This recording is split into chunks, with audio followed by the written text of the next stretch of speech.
are already here and the problem that we've got.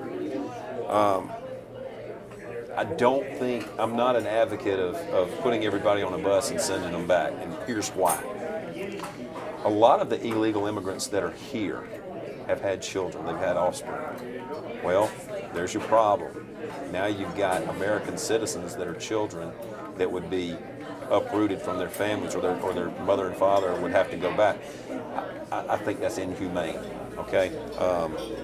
If you want to talk about who's to blame when it comes to immigration and the illegal immigrants that are here, I believe that each and every one of us is, because we didn't hold our legislators' feet to the fire and hold them accountable while the whole problem was going on for the past 40, 50 years.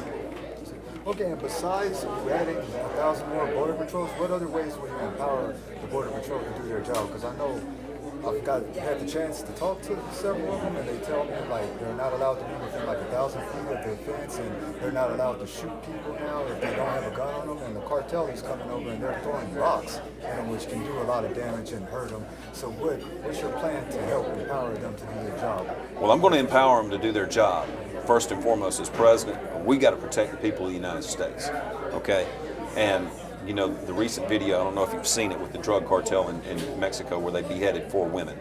I don't know if you saw that. I actually sat there and watched the whole thing. It was gory. It was awful. But the reason I watched it was because I wanted to know the type of people that we're dealing with there, number one.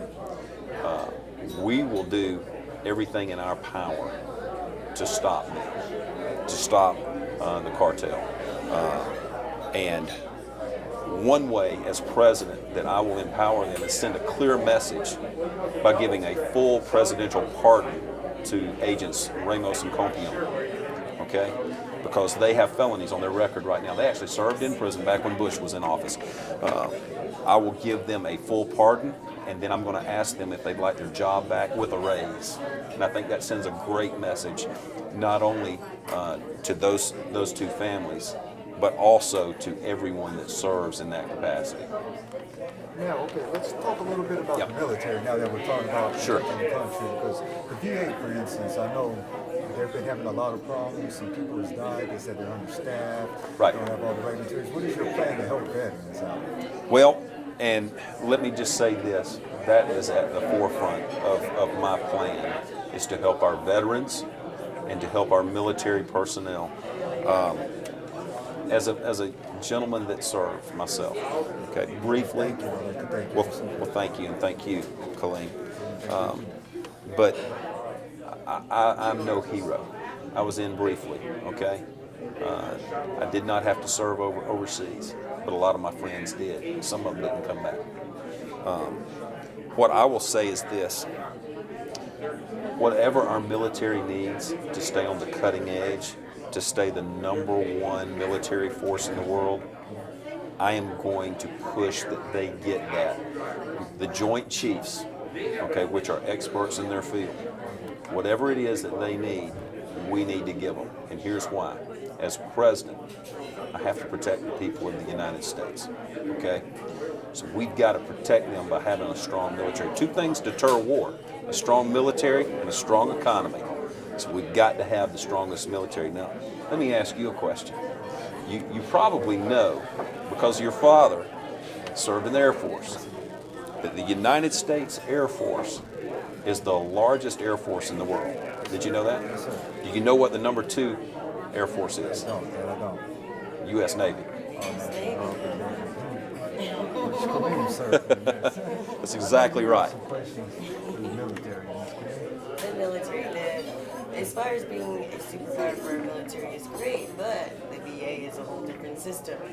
So, what are your plans for talking to the rest of your officials about dealing with the VA, getting better health care done? A few changes have been made, but what I've noticed is when it comes to dealing with the VA, our funding actually gets cut based on whether the Senate and the House are fighting over bills, and our stuff always gets tacked on their bills that have nothing to do with the VA system, so we lose funding. How do you plan on solving that? First of all, Colleen, if we can't afford to take care of our veterans, that means we can't afford to go to war. Okay, that's pretty simple. It's plain and it's straightforward, but I truly believe that. We've got to be able to take care of those that have laid it on the line for each and every one of us in this country. The greatest love that any man can show is to lay down his life for his friends. And a lot of people have actually done that. In fact, since Desert Storm, we've lost over 10,000 American lives. Okay, that's another reason we need to be energy independent.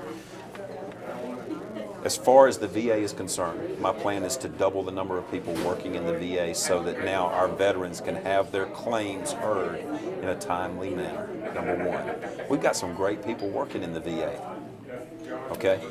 But we just don't have enough of them, okay?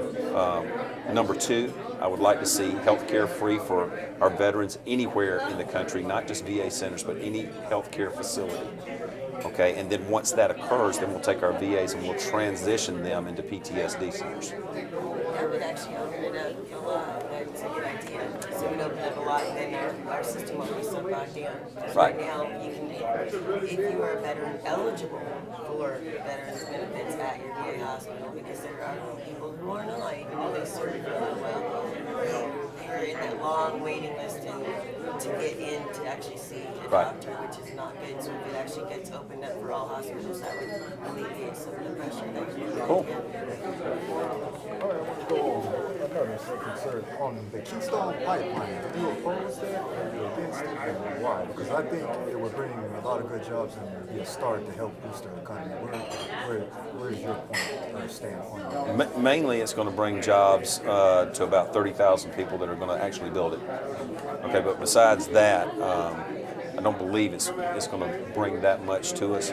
We've got to make sure that we're taking care of the American people, and if the pipeline is going to be something that's going to benefit us, and we're actually going to get the oil from it, yeah, great and good, but it doesn't look that way to me.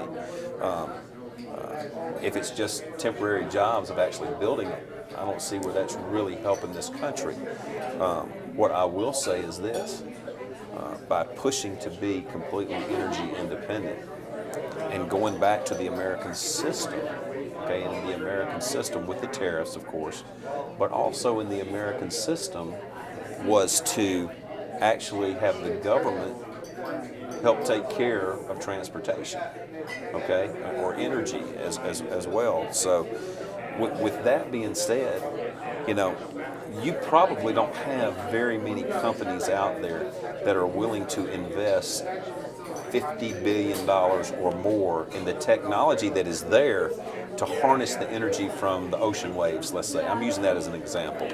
Okay, you probably don't have that. That's where the government has to come in. That's the beauty of having a government, is to be able to do that, which is what I will be pushing for.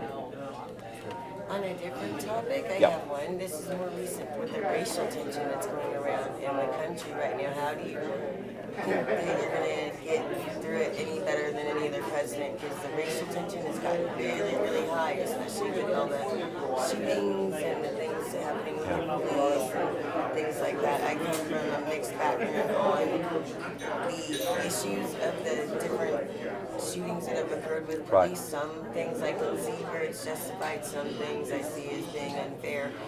But the racial division is getting worse Yeah. right now. How do you plan on dealing with that as a president? Because as a president, you do have the tools to either divide the country more Or bring the country together. Or bring it together. How do you plan on dealing with that?